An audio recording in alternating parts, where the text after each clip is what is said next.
As Virginia loosens its grip on marijuana laws, Virginia Beach City Council just voted to form a cannabis advisory task force. In July of last year, the state made it legal to grow plants for private use. Recreational sales are not expected for a few more years.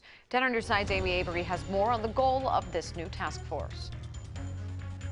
The marijuana flags and t-shirts have become a lot more popular here on Atlantic Avenue since the state legalized the possession of marijuana last summer. But there's still a lot up in the air. That's why council members say they formed this task force so they could get ahead of the issue. I would say if and when it's coming, but it really is more the when. Virginia Beach City Council member Guy Tower has much of the resort area in his district. He says he and council member Michael Berlucci wanted to create this task force to get ahead. Rather than wait for the state to develop a full-blown program, we'd probably get in place a group of people who are, one, interested, two, knowledgeable, and three, reliable in terms of giving us information that we may need to make good decisions. The task force will be made up of 16 people, including community members and subject matter experts. Their main job will be to review state and federal cannabis laws and guide council members on the issue.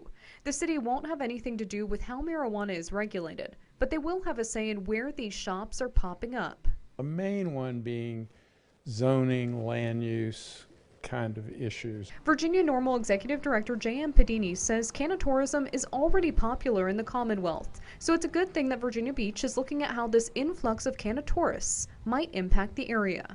It's important that this advisory group also look at what is already happening within the city. There are a myriad of unlicensed operators selling unregulated products to consumers who largely believe that since it's legal in the Commonwealth, these products are in fact safe. Padini says there have already been a few studies done at the state level on how cities can prepare, but it's still up to the General Assembly to decide when legal retail access will begin. It's important to understand that we already regulate cannabis in Virginia for medical use, and adult use regulation will not look much different. Councilmember Towers says they're still working on who will be on that task force, so their first date has not been set yet. In Virginia Beach, Amy Avery, 10 on your side.